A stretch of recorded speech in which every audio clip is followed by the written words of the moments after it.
예수께서 그 자라나신 곳 나사렛에 이르사 안식일에 늘 하시던 대로 회당에 들어가사 성경을 읽으려고 서심해 선지자 이사야의 글을 들이거늘 책을 펴서 이렇게 기록된 데를 찾으시니 주의 성령이 내게 임하셨으니 이는 가난한 자에게 복음을 전하게 하시려고 내게 기름을 부으시고 나를 보내사 포로된 자에게 자유를, 눈먼 자에게 다시 보게 함을 전파하며 눌린 자를 자유롭게 하고 주의 은혜의 해를 전파하게 하려 하심이라.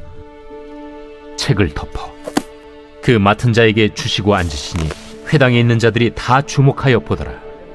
이에 예수께서 그들에게 말씀하시되 이 글이 오늘 너희 귀에 응하였느니라.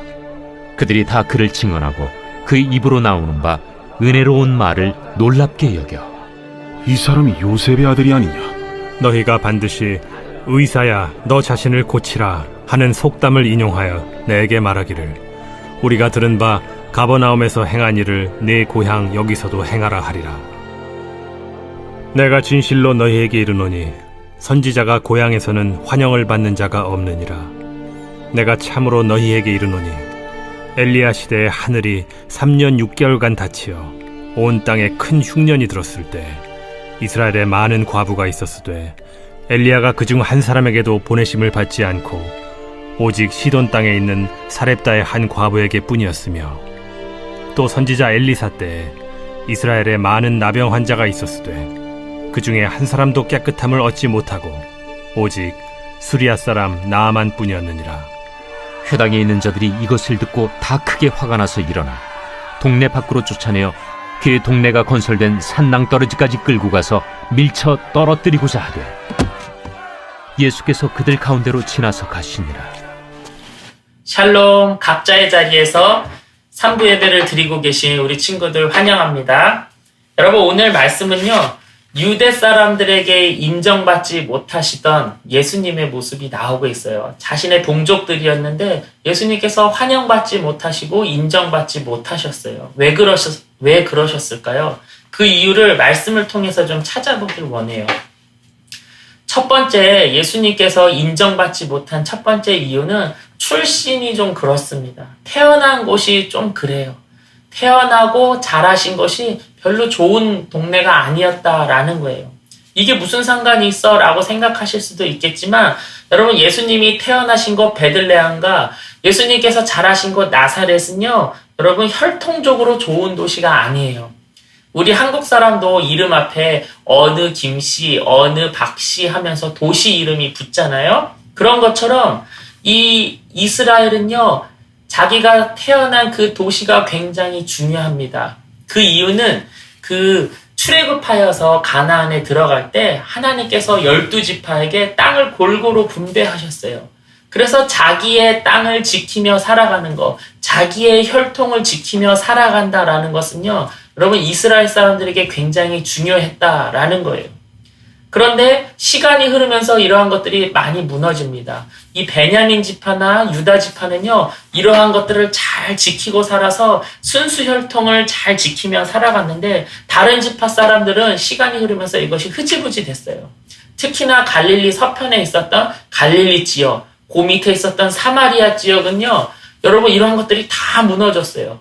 그래서 같은 유대인이라 할지라도 사람들에게 인정받지 못했다라는 거예요. 그래서 이 베들레헴과 나사렛에서 나고 자라신 예수님은요, 예수님 인정받기 어려웠다라는 거예요. 그래서 예수님의 제자 바돌로메라고 불렸던 나다니엘도 뭐라고 합니까? 예수님을 처음 만나기 직전에 요한복음 1장 46절에 보니까요, 나다니엘이 이르되 나사렛에서 무슨 선한 것이 날 수 있느냐? 나사렛에서 무슨 선한 것이 태어날 수가 있어? 라고 얘기했다라는 거예요. 그만큼 예수님이 자라신 이 나사렛은요, 예수님께서 인정받기 어려운 동네였다라는 것이죠. 두 번째, 예수님이 인정받기 어려운 이유는요, 목수 요셉의 아들이기 때문에 그래요. 22절 보니까요, 요셉의 아들이 아니냐. 여러분, 이것이 무슨 뜻입니까? 여러분, 당시에 목수는 천한 직업이라고 했잖아요. 천한 목수 출신의 요셉 아들 아니야? 라는 뜻인 거예요. 예수님을 인정하지 않는 것이죠. 별 볼 일 없는 집안의 사람이구나 라고 얘기하는 거예요. 여러분, 그나마 요셉의 아들이구나 하는 건 다행인 거예요. 다른 마가복음에 보면 어떻게 얘기합니까? 6장 3절에 보니까요. 이 사람이 마리아의 아들 목수가 아니냐. 요셉의 아들도 아니에요. 마리아의 아들 아니야 라고 얘기했다라는 거예요. 여러분, 이 말은 더 모욕적인 말이에요. 유대 땅에서는 아빠의 아들이라고 얘기하는 거예요. 엄마의 아들이라고 얘기하지 않아요. 그런데 오늘 마가복음에 보니까 마리아의 아들이래요. 이 말은 무엇입니까? 성령으로 잉태되신 예수님을 믿지 않겠다라는 거예요. 마리아가 어디 가서 몰래 낳은 아들 아니야? 요셉도 아빠가 아니라며 제 아빠 없는 아들이야. 아빠 없는 자식이야 라고 하면서 예수님을 배척하는 그러한 조롱하는 그러한 것이다라는 것이죠. 여러분, 그렇게 별로 좋은 출신도 아니고 태어난 과정도 뭔가 좀 이상한 게 많은 이 목수 예수라는 분이, 이 예수님께서 오늘 말씀해 보니까 회당에 들어오셔서 성경을 읽고 계세요.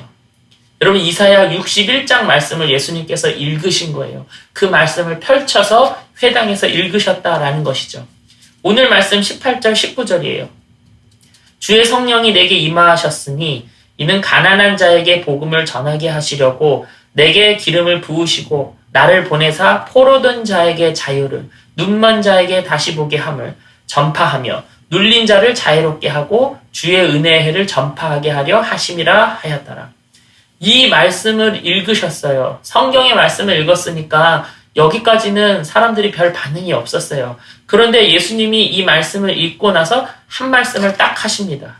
근데 이 말씀을 한과 동시에 회당에 있던 모든 유대인들이 완전히 뒤집힙니다. 무슨 말씀을 하셨냐면요. 21절에 이 글이 오늘 너희 귀에 응하였느니라 하시니. 여러분, 이 말이 무엇입니까? 이사야 61장에 나왔던 포로된 자에게 자유를, 눈먼 자가 다시 보게 되고 눌린 자가 자유롭게 되고 주의 은혜의 해가 전파되는데 그것을 위하여 오신 분이, 그 구원자가, 그 메시아가 바로 나야 라고 말씀하시는 거예요. 지금 이 구약의 말씀이 지금 성취된 거야, 나로 인하여서 성취된 거야 라고 말씀하셨다라는 거예요. 자신이 메시아다 라고 선언하신 것이죠. 그랬더니 유대인들의 반응이 어떠합니까? 22절에 그들이 다 그를 증언하고 그 입으로 나오는 바 은혜로운 말을 놀랍게 여겨 이르되 이 사람이 요셉의 아들이 아니냐. 유대 사람들이 놀랍게 여겼는데요. 여기서 놀랍게 여겼다라는 것은 와, 대단한 말씀이다 라는 게 아니에요. 그래서 놀란 것이 아니에요. 너무 황당해서, 너무 어이없어서 아까 설명했던 것처럼 나사렛 출신 니까짓게, 목수 출신 니까짓게, 아빠가 누군지도 모르는 니까짓게 네가 무슨 메시아야? 라면서 놀란 거예요. 평범하다 못해 평범보다도 더 못한 네가 무슨 메시아야? 한번 메시아하면 한번 기적을 일으켜 봐봐 라고 얘기하는 것이죠. 그래서 23절에 예수님께서 그들의 마음을 꿰뚫어 보십니다. 예수께서 그들에게 이르시되 너희가 반드시 의사야 너 자신을 고치라 하는 속담을 인용하여 내게 말하기를 우리가 들은 바 가버나움에서 행한 일을 내 고향 여기서도 행하라 하리라. 지금 유대인들의 마음을 예수님께서 꿰뚫어 보셨어요. 야, 네가 구원자라면 지금 너가 처한 상황에서 너부터 구원해봐. 너도 잘난 인생 아니면서, 너 못난 인생이면서, 나사렛 출신이면서, 목수 아들이면서, 그렇게 가난하게 살아가면서, 그렇게 별 볼 일 없게 살아가면서, 야, 누가 누굴 구원해? 무슨 네가 메시아야? 너부터 구원해봐. 전에 가버나움에서 이적 행한 거? 그거 우연이지? 야, 한번 다시 해봐. 이러한 마음을 예수님께서 꿰뚫어 보셨다라는 것이죠. 그리고 예수님께서 뒤이어서 뭐라고 말씀하십니까? 24절부터 보니까요. 내가 같은 동족으로 왔지만, 내가 자란 곳에서 왔지만 너희는 나를 환영하지 않는구나 라고 말씀하세요. 그러면서 25절부터 엘리야 시대 때 큰 가뭄이 있었는데요. 그래서 먹고 살 게 없는 거예요. 너무 어려운 거예요. 가족들이 다 깨어진 거예요. 그래서 과부가 많았고 고아들이 많았어요. 많이 사람들이 죽었어요. 그때 그 흉년이 왔을 때 이스라엘에도 수많은 과부가 있었지만 엘리야를 대접한 과부, 그래서 구원받은 과부는 이스라엘에 있었던 과부가 아니라 이방의 과부, 시돈 땅에 살던 그 이방 여인 과부가 구원받았어. 그 사람만 구원받았어. 라고 말씀하시는 거예요. 여러분 27절에도요. 엘리사 때에도 이스라엘에도 수많은 중풍병자, 나병 환자들이 있었지만 깨끗함을 입은 사람은 수리아 사람 나아만밖에 없어 라고 말씀하신 것이죠. 여러분 이 말씀은 무엇입니까? 너희들이 유대인이지만 하나님께서 선택하셨다 하지만 너희들은 그때 이스라엘 과부처럼 구원받지 못할 거야. 그때 이스라엘의 나병 환자처럼 씻음받지 못할 거야 하시는 거예요. 이방 사람들보다도 못해 라고 하신 거예요. 그러니까 회당에 있던 유대인들이 예수님을 죽이려고 하는 거죠. 높은 곳에서 떨어뜨려서 예수님을 죽이려 하지만 여러분 그것은 이들의 마음대로 될 수가 없습니다. 예수님은요. 태어나신 것도 말씀의 성취요. 자라신 것도 말씀의 성취요. 그리고 죽으시는 그 사건 또한 말씀의 성취대로 사셔야 되는 분이기 때문에 이 사람들이 죽이고 싶다고 죽을 수가 없는 분이세요. 예수님은 십자가에서 골고다의 십자가에서 죽으시는 그 말씀의 성취대로 죽으셔야 되는 분이었다라는 것이죠. 여러분 예수님은요. 하나님의 아들입니다. 하나님께서 여러분 이 땅에 예수님을 왜 보내셨습니까? 아까 18절에 가난한 자에게 복음을 전하게 하시려고 예수님을 이 땅 가운데 보내신 거예요. 여러분 여기서 가난한 자는 무엇입니까? 돈이 없는 사람입니까? 그러면 부자는 구원받지 못해요? 부자는 복음을 받아들일 수 없나요? 그런 거 아니에요. 여러분 여기서 가난한 자는요. 돈이 없다라는 것이 아니라 사람이 살아가는데 꼭 필요한 뭔가가 있는데 그것이 없는 사람을 가난한 자다라고 이야기하는 거예요. 무엇이 사람이 살아가는데 꼭 필요한 것입니까? 하나님의 형상, 하나님의 형상을 하나님의 형상대로 지음 받았는데 창조되었는데 죄로 인하여서 그것을 다 잊어버린 거예요. 그것이 있어야만 구원받을 수 있는데 그것이 없었다라는 것이죠. 그래서 하나님의 형상을 잃어버린 자들, 구원받지 못하는 사람들이 가난한 자예요. 그래서 예수님께서요, 그러한 가난한 자들에게 하나님의 형상을 회복시키기 위해서, 구원을 주시기 위해서 예수님께서 오셨다라는 거예요.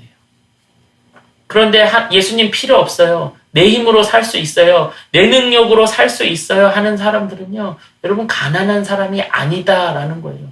내가 가진 게 많아서 내 것대로 살아가겠다, 내 마음대로 살아가겠다 하는 사람은 가난한 자가 아니다라는 거예요. 근데 예수님은 그러한 자들을 위해 이 땅에 오신 것이 아니라 가난한 자들을 위해 이 땅에 오셨다 얘기하는 거예요. 전도사님은 바랍니다. 여러분들이 철저하게 가난해지시기를 간절히 바랍니다. 마태복음 말씀처럼 마음이 가난한 자는 복이 있다 말씀하셨어요. 그 말은 무엇입니까? 나는 구원받기 위해서 할 수 있는 게 아무것도 없어요. 나는 구원받기 위해서는 내가 가진 것이 아무것도 없어요 하는 사람, 그러한 사람을 얘기하는 거예요. 그러한 사람을 가난한 사람이다라고 이야기하는 것이죠. 그래서 나는 예수님만이 나를 구원하실 수 있어요 라고 고백하는 사람, 나는 예수님 아니면 구원받을 수 없어요 라고 하는 고백하는 그 사람을 가난한 사람이라고 말씀하시는 거예요. 예수님은요, 이 땅에 그들을 위하여서 왔습니다. 나는 가난한 사람이에요. 예수님 아니면 살아갈 수 없어요. 예수님 아니면 구원받을 수 없어요 라는 그 가난한 사람들을 위해서 예수님께서 이 땅에 오셨다라는 거예요. 우리 사랑하는 빌립보 친구들, 여러분 가난한 자를 살리기 위해 오신 그 예수님을 반드시 만나시기를 바랍니다. 꼭 만나시기를 바랍니다. 여러분 그 예수님을 만날 때 예수님께서 여러분들을 반드시 구원하실 줄로 믿습니다. 구원하신 예수님의 그 은혜를 감사하면서 한 주간을 살아가는 우리 귀한 빌립보 친구들 되시기를 간절히 축복합니다.